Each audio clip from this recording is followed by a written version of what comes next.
Hello, welcome viewers to the channel Healthy Wrinkles, a channel devoted to the healthcare of senior citizens and also meant for their caregivers. Today, I'm happy to have Dr. Nilesh Shah, a leading psychiatrist from Mumbai, who is talking about one important issue, uh, elderly and depression. Welcome, Dr. Shah. Thank you very much. I'm just going to introduce Dr. Shah briefly before we really start conversation with him.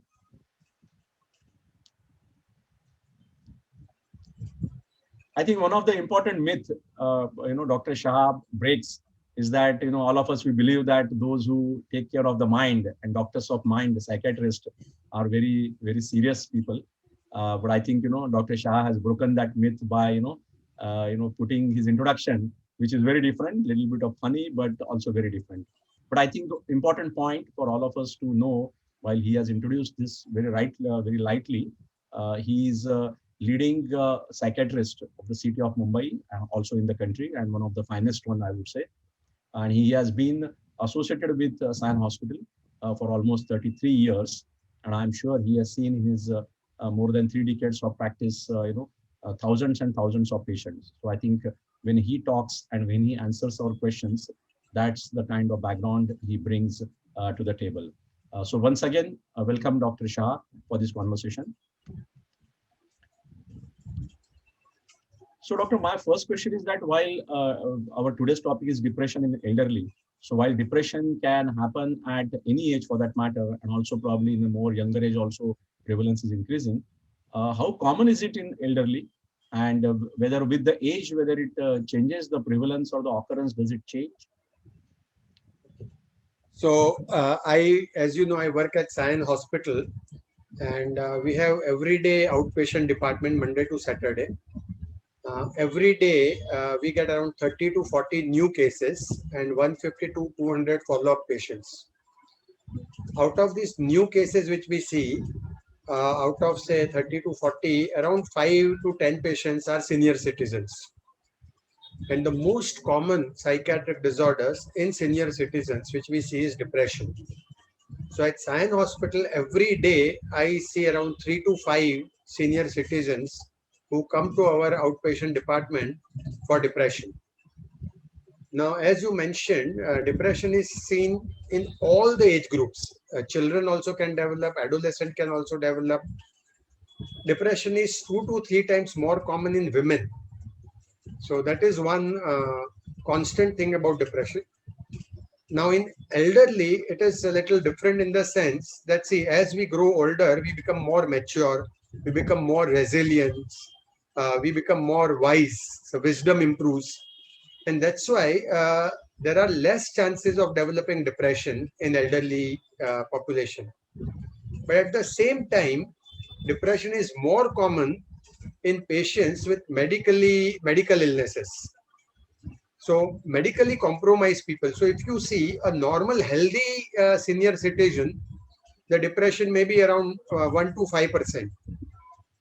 But if you see medically compromised people, those who have say heart disease or cerebrovascular disease or cancer, which is these are the disorders which we see in elderly population, then the prevalence will be as high as 10 to 15%. So usually they say that in any medically compromised population, 1/3 of the people may have depression. So though it may appear that depression may be little less frequent in healthy elderly people, but it will be much more in medically compromised elderly people. Environmental factors or precipitating factors or stressful life events increases the risk of depression. And particularly for elderly population, there is a one phenomena which is called as empty nest syndrome. Mm-hmm. So now the children have grown up and now they go abroad, they are busy with their own work. And the parents after retirement do not have anything to do and they are all alone in their house. And it becomes an empty nest. Right. And that causes more depression. That is one way of looking at it. But I think that depression is an independent illness. Anyone can develop depression. and it develops because of decrease in serotonin level in the brain. For some unknown reason, in the brain, serotonin level dips, and whenever there is a low serotonin level, people develop depression. And because they develop depression, their ability to cope up with day-to-day stressful life events is compromised. So it is not that because of the life event they develop depression, but because they develop depression, they are not able to cope up with the life events. And then usually when you develop depression, you try to find out some cause and then you blame it onto it, that I feel depressed because my son did it, so such and such things, or my wife died, or my pet died, or my friend died, or somebody, I had a loss in the business, that kind of thing. But actually depression comes independently. Right, right. So all the three factors, doctor, I think you talked about physical health conditions, the environmental factors, and the factors primarily because of the change in the some of the hormones levels in the brain. I think all three factors, I'm sure, probably are independently responsible for it. And yeah, yeah. And doctor, my sort of last question on this conversation is, how do we identify that some elderly person or senior citizen is moving into sort of shadow of depression, and especially from caregiver's perspective, because that person himself may or may not realize that, but how do I, if I'm a son of a father who is probably getting into that phase, how do I understand? Yeah. So see, depression has many phases, and in a given person, the depression can present with a variety of symptoms. So say, for example, one group of symptoms is what we call retarded depression. Mhm. So everything becomes slow. The person becomes retarded.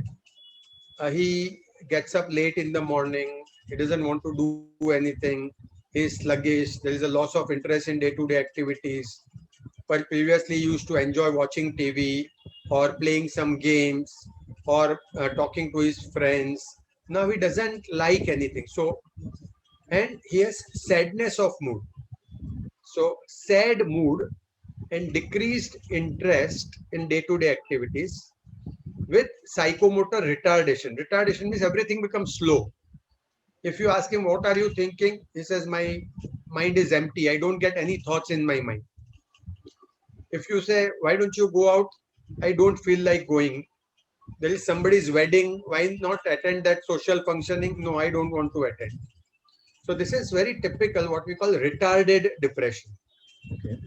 There is another form of depression, what we call anxious depression or agitated depression, where the person is excessively anxious, agitated, and starts worrying about anything and everything.